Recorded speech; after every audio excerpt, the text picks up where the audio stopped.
जय माँ काली मेरे सारे भाई बहनों को। आज हम बात करेंगे कालिका पुराण के 16वें भाग की। अगर आप इस दिव्य कथा को शुरुआत से और गहराई से समझना चाहते हैं तो मेरे चैनल पर जाकर पिछले सभी भाग जरूर देखें।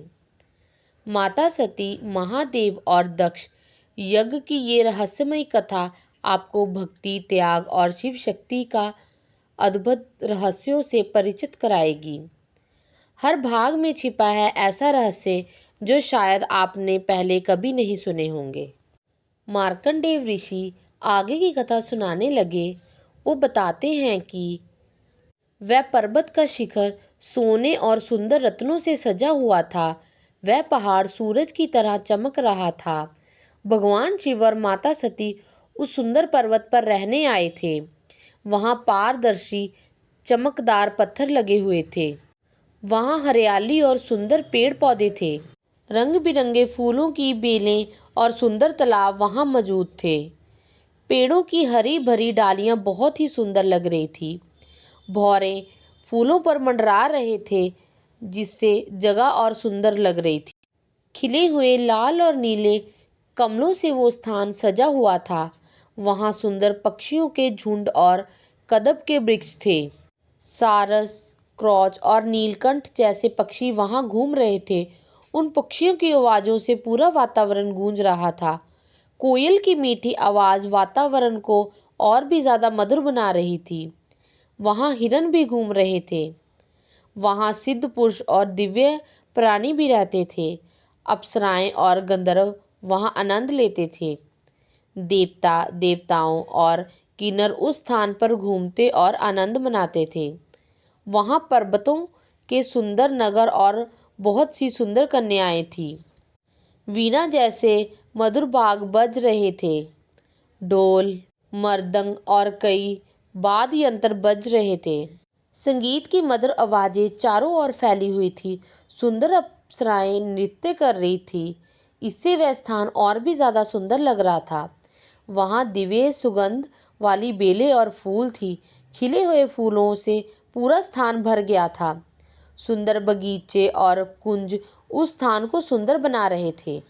भगवान शिव वहां माता सती के साथ रहते थे। शिवजी ने माता सती के साथ बहुत समय तक आनंद पूर्वक जीवन बिताया। वह स्थान स्वर्ग जैसा सुंदर था। शिवजी ने वहां हजारों वर्षों तक निवास किया। वह माता सती के साथ प्रेम और आनंद में रहते थे। कभी कभी शिवजी वहां से अन्य स्थानों भी जाते थे। वह कैलाश पर्वत भी जाते थे। कई बार देवता और देवियों भी उनके साथ ही होते थे। वह मेरू पर्वत भी घूमने जाते थे। वे देवताओं के बगीचों में भी जाते थे। जंगलों और पृथ्वी के अलग अलग स्थानों पर घूमते थे। घूमने के बाद फिर वही स्थान पर लौट आते थे। माता सती हमेशा शिवजी के साथ रहती थी।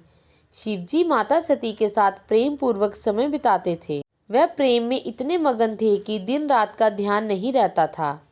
शिवजी उस समय किसी और बात की चिंता नहीं करते थे। वह तपस्या और योग का भी ध्यान नहीं करते थे। शिवजी का मन पूरी तरह माता सती में लगा हुआ था। उनके बीच केवल प्रेम ही प्रेम था।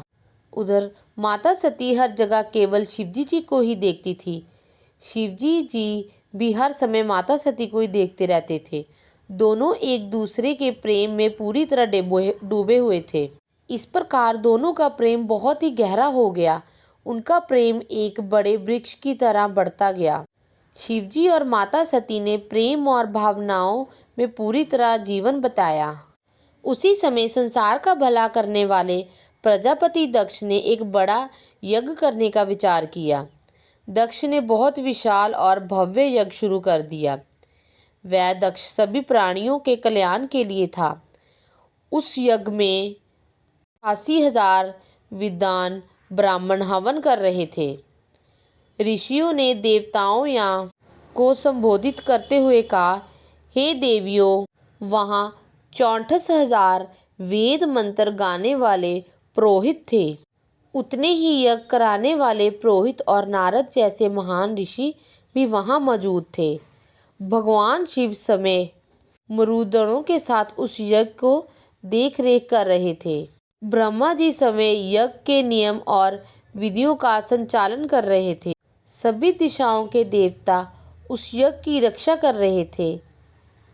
ऐसा लग रहा था कि मानो यज्ञ देवता सवे वहां प्रकट हो गए। पृथ्वी खुद यज्ञ की वेदी बन गई थी। पूरी धरती मानो यज्ञ स्थल का रूप ले चुकी थी। अग्निदेव भी उस यज्ञ में उपस्थित थे। वह जल्दी जल्दी यज्ञ की आहुति स्वीकार कर रहे थे। अग्निदेव के कई रूप धारण कर लिए। मरीचि जैसे बड़े ऋषि भी वहां जल्दी आ गए।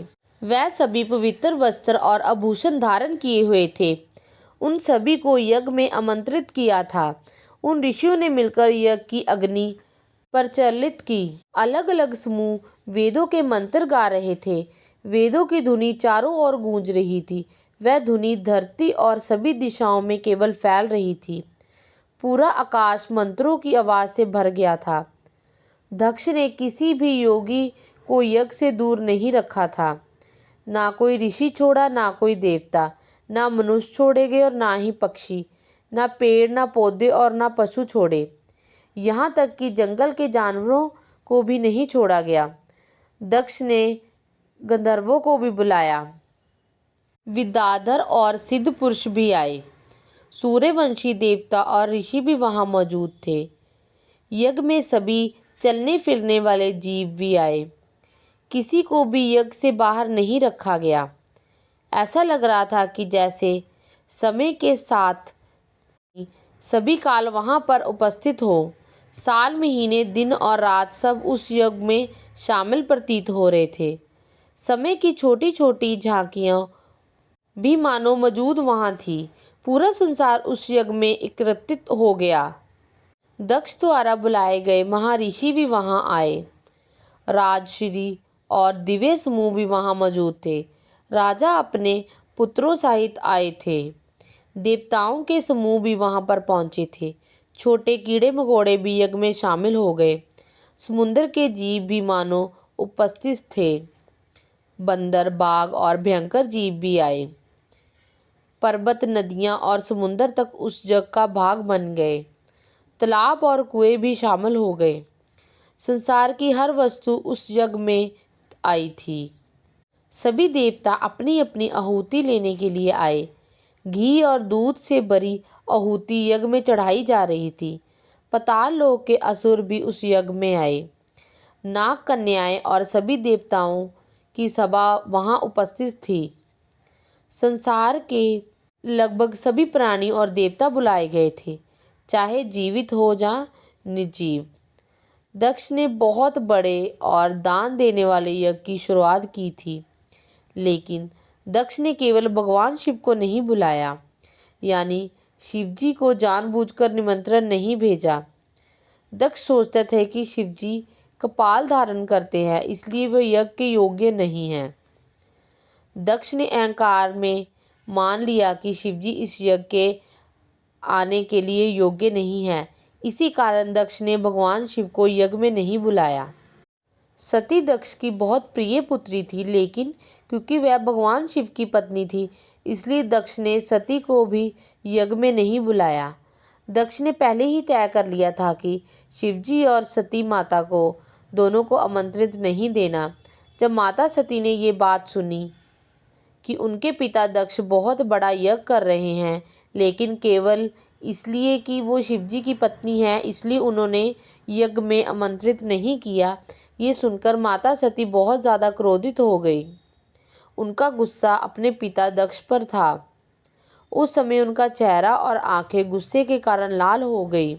उसी समय माता सती के मन में विचार किया कि वह श्राप देकर दक्ष को भस्म कर दे। हालांकि सती माता बहुत क्रोधित थी, फिर भी उन्होंने अपनी पुरानी प्रतिज्ञा याद आ गई। उन्होंने मन में एक निर्णय लिया, इसलिए उन्होंने दक्ष को श्राप नहीं दिया, क्योंकि उन्होंने पहले एक मजबूत वचन लिया हुआ था कि यदि कभी उनका अपमान होगा तो वे अपना शरीर त्याग देंगी। जब दक्ष पुत्री पाने की इच्छा से बहुत समय तक देवी की पूजा और स्तुति की थी, उस समय सती ने ये वचन दिया था कि वह दक्ष को श्राप नहीं देगी। इसके बाद माता सती ने अपने असली दिव्य स्वरूप का स्मरण किया। देवी ने गहराई को में ध्यान लगाया। उन्होंने अपने उन दिव्य रूप को याद किया जो शक्तिशाली और पूरे संसार को व्याप्त है। माता सती ने भगवान विष्णु की योग निद्रा रूप शक्ति को याद किया। वह अपने पुराने दिव्य रूप में स्मरण कर रही थी। उस समय दक्ष की पुत्री माता सती ने अपने मन में गहरा विचार किया। ब्रह्मा जी द्वारा उत्पत्ति दक्ष प्रजापति ने जिस पुत्री को पाने के लिए मेरी पूजा की थी, वह मेरे वास्तविक स्वरूप को समझ नहीं पाया और उसने भगवान शिव का भी सम्मान नहीं किया। इस समय देवताओं का उद्देश्य पूरा हो चुका था। भगवान शिव मेरे पति प्रेम करने लगे थे मुझसे। मेरे अलावा कोई दूसरी स्त्री शिवजी के प्रेम को बढ़ाने के लिए सक्षम नहीं थी। वह भविष्य में भी कोई नहीं होगी, क्योंकि शिवजी किसी और स्त्री को स्वीकार नहीं करेंगे। फिर भी अब मैं तय कर लिया है कि मैं तय समय से पहले ही अपना शरीर त्याग दूंगी और संसार के कल्याण के लिए फिर हिमालय पर्वत पर घर यानी मैं दोबारा जन्म लूंगी, अर्थात माता सती आगे चलकर पार्वती के रूप में हिमालय के घर जन्म लेने का संकल्प करती है। पहले समय में हिमालय एक बहुत सुंदर स्थान था जो देवताओं का घर जैसे लगता था। भगवान शिव ने वहां माता सती के साथ प्रेम पूर्वक समय बिताया। शिवजी लंबे समय तक माता सती के प्रेम डूबे रहे। वहां मेनका नाम की देवी रहती थी। मेनका बहुत सुंदर और धार्मिक नियमों का पालन करने वाली थी। वह बहुत ही अच्छे स्वभाव वाली थी। देवताओं की स्त्रियों में वह सबसे श्रेष्ठ थी। उनमें वह सभी गुण थे जो आगे चलकर माता पार्वती के होने वाले थे। मेनका माता सती के साथ माँ जैसा व्यवहार करती थी। उनका व्यवहार हर प्रकार से उचित और प्रेम पूर्वक था। माता सती को मेनका से बहुत प्रेम हो गया था। माता सती ने मन में निश्चय कर लिया कि वह अगले जन्म में मेनका को अपनी माँ बनाएगी। माता सती पहाड़ों की कन्याओं के साथ अगले जन्म में बचपन में खेल कूद करना चाहती थी। वह मेनका को बहुत खुश करना चाहती थी। माता सती ने सोचा कि अगले जन्म में भी शिवजी की प्रिय पत्नी बनूंगी। फिर शिवजी की सहायता से वे देवताओं के कार्य पूरे करेंगी। इस तरह सोचते सोचते माता सती फिर क्रोध से भर गई। उनकी आंखें गुस्से से लाल हो गई। तब उन्होंने योग शक्ति से अपने शरीर को निरंतर किया। उन्होंने शरीर के सभी मार्ग बंद कर लिए और योग बल से अपना शरीर त्याग दिया, अर्थात माता सती ने योग अग्नि द्वारा प्राण छोड़ दिए। उस घटना के बाद माता सती की आत्मा और प्राण शरीर के सिर से ऊपरी भाग से निकल गए। सभी ऋषियों ने ये दृश्य देखा। माता सती के शरीर को त्यागते देखकर सब लोग दुखी और चिल्लाने लगे। सभी की आंखों में आंसू भर गए। फिर माता सती की बहन की बेटी वहां आई। माता सती को मृत्यु देखकर विजया नाम की स्त्री रोने लगी। वह रोते हुए बोली, हे सती, आप कहाँ चली गई हो? हे सती, आपका साथ ये क्या हो गया है? वह दुख में माता सती को मौसी कहकर बुला रही थी। उस समय चारों ओर रोने और विलाप गूंजने लगी। हे सती, केवल अपमानजनक बातें सुनकर ही आपने प्राण त्याग दिए। अब इतना बड़ा दुख देखकर मैं कैसे जीवित रह सकूंगी?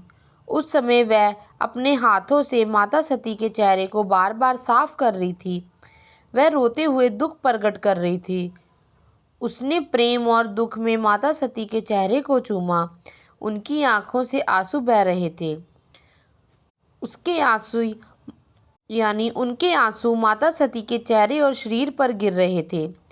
वह अपने हाथों से माता सती को सहला रही थी और रो रही थी। विजय दुख में माता सती के बालों को सहला रही थी। वह बार बार माता सती के चेहरे को देख रही थी। दुख के कारण उनका सिर कांप रहा था। वह बहुत दुखी और बेचैन हो चुकी थी। वो अपने हाथों से अपना सीना और सिर को पीटकर रो रही थी। विजेता रोते रोते भारी आवाज में बोली।